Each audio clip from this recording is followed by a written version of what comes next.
Alright, everybody. So, just got something in the mail.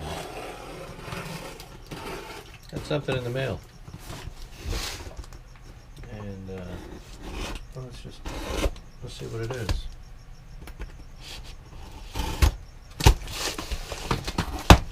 What could it be?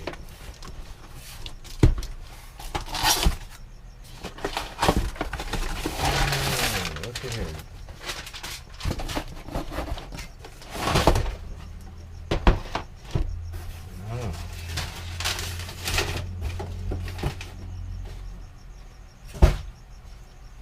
Big? How big is it? 30 3/4 inch wingspan. Scale is 1/16. P-47D. Republic Thunderbolt. So the Republic Aircraft Corporation, an offshoot of Seversky. So if you look at the original Seversky monoplane with retractable landing gear, and then the subsequent, I think it was P-43, you can see the precursors of this airplane. So the idea was to come up with an escort fighter for Bomber Command at a time when Bomber Command didn't want escort fighters, didn't think they needed them. So the knock on the P-47 was its lack of range. But any airplane that can carry drop tanks on 3 stations can have significant range. So what did Bomber Command tell Republic? Make sure it cannot carry external fuel. In fact, that was a requirement that the Army Air Corps put upon all of the fighter aircraft manufacturers beginning in, I think, 1938 or 39. It was pretty quickly overturned, and most of the early, I think there were only 187 Thunderbolts manufactured, C models, with no provision for external fuel. Thereafter, they all were capable of carrying it. And in fact, even those very early airplanes had a capability to carry a conformal centerline fuel tank.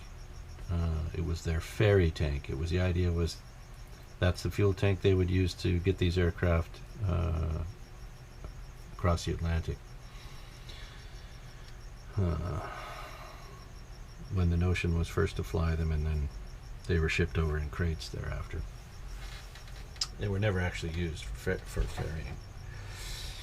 Alright, so anyway, the other idea with the P-47 Seversky and the I can't remember the other fellow, the designer of this airplane, to escort the bombers, they just created an airplane around the engine that the bombers had in them, supercharged double row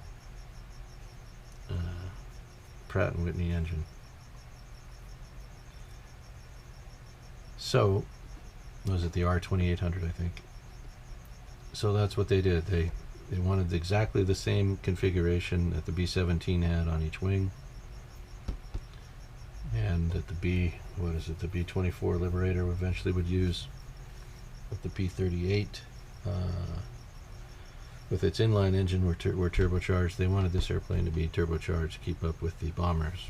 So that's where this design came from.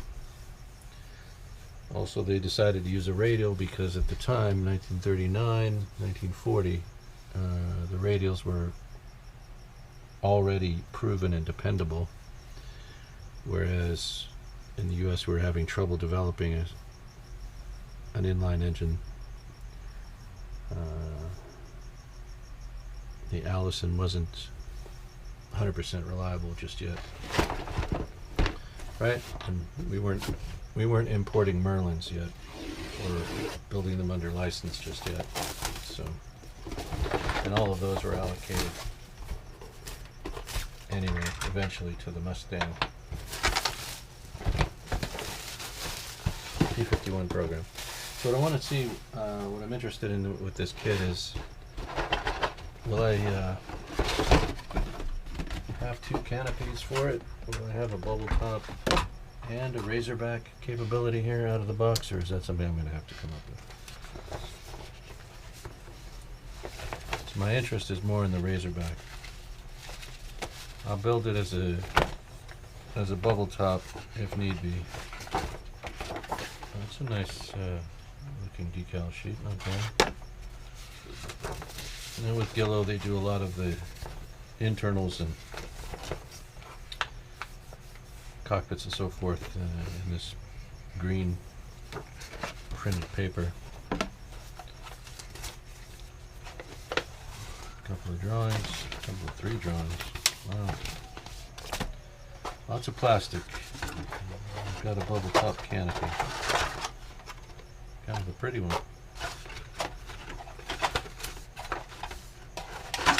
Yeah, see, this doesn't work for me at all. Oh, there's a big scratch right there. But I literally, I can't use this, and I'm not sure if I'll even be able to clean that up here. We'll have to see what we can do with that. But this, none of that looks right. What else have we got here? We do provide a drop tank. These must be the bomb bodies and the bomb fins. And the forward oil cooler and intercooler valve. Side vents. Not sure if I like any of that. Oh, we've got an aviator. Good. I won't have to create one of those. We'll use that. So the short answer on the Razorback is that that's going to be a problem. I don't have any way of making a canopy.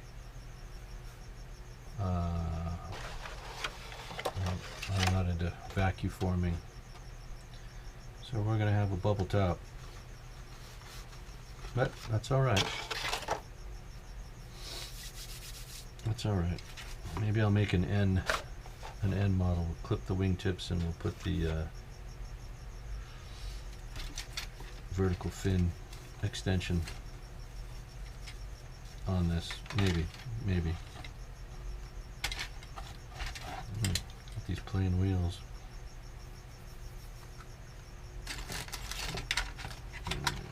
So these aren't correct at all either. So there's plenty of stuff to do on this project on the side that I'm going to have to scratch up, and compensate for, if you will.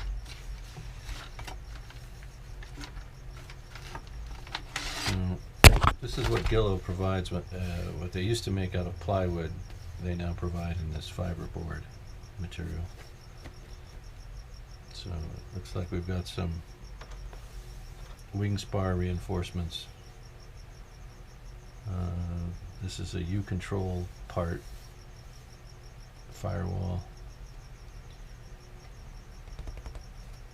I'm not sure what this is.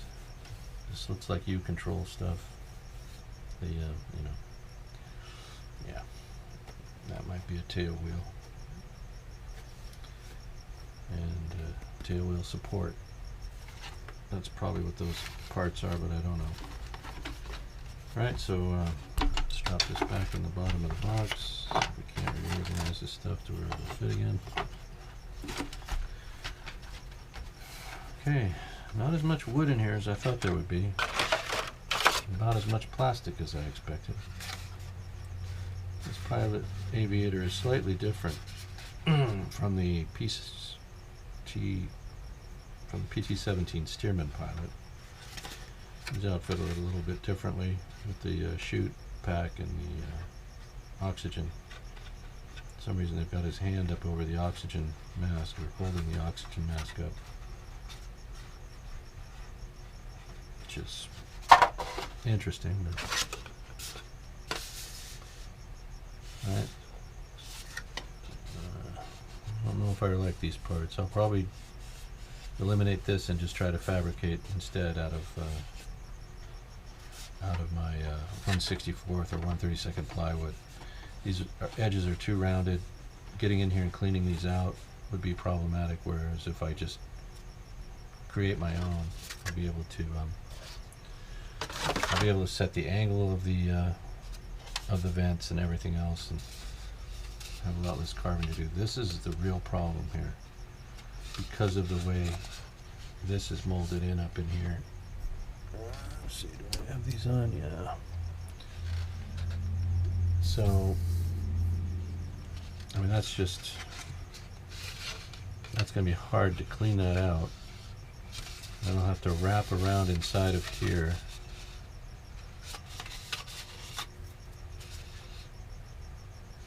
That's just not even.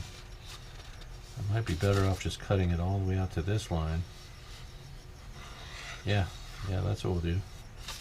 We'll just cut it all the way out to this line here, and then I'll fabricate the R2800, make my own air scoop divider. See, this is supposed to have a much thinner scoop here, and then there are two dividers.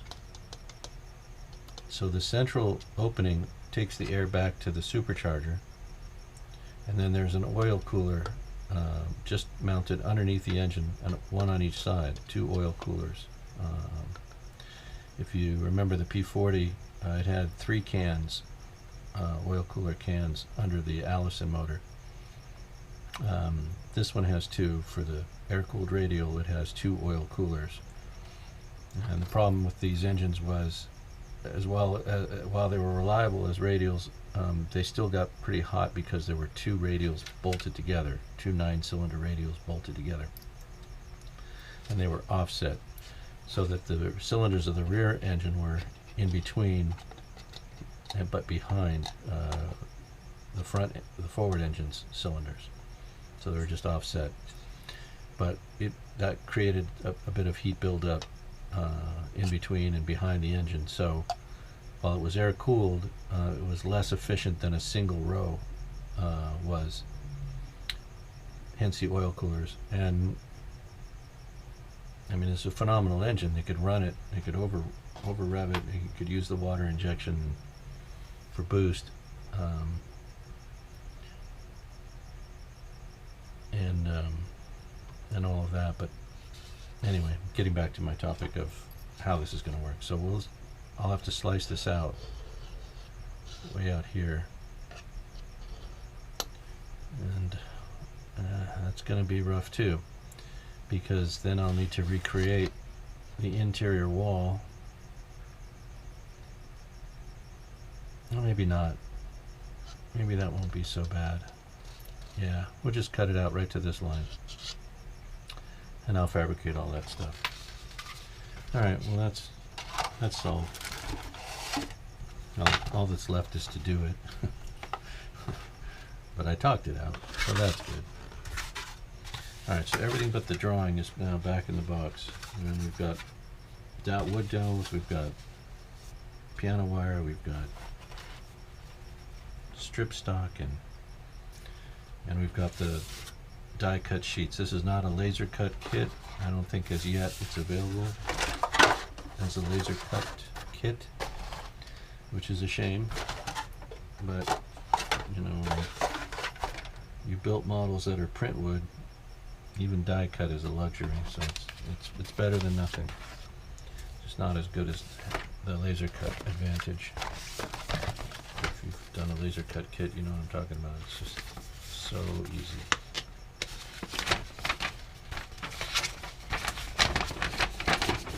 So what do we got here? So there's a provision for a sliding canopy. I was going to do that anyway.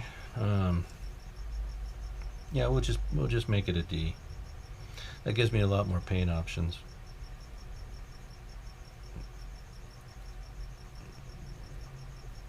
I like it. I like that. So, alright, so there's a little information about the tail assembly, the canopy, and the U control, or the retractable tail wheel.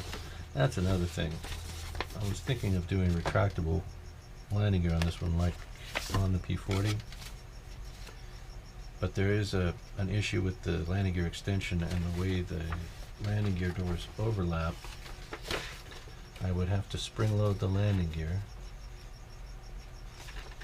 so that it would extend a bit once the airplane was lifted off the ground, or the gear retracted, extend a bit so that the gear doors don't overlap in the retract position. They'd only overlap in the extended and while the airplane is sitting on the ground.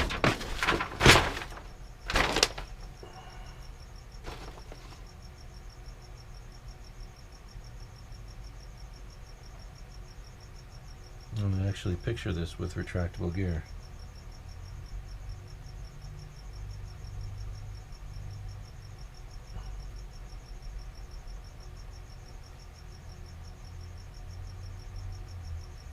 Sliding strut door.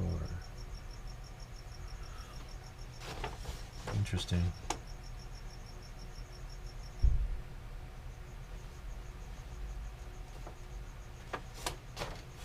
Well, they're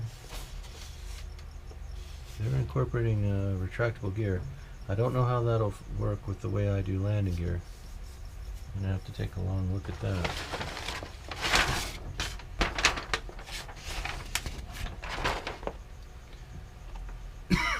Here's the instruction sheet.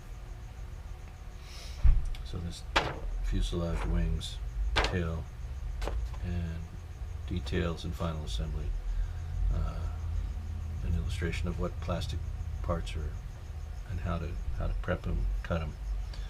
A little bit about the paper templates and cardstock parts.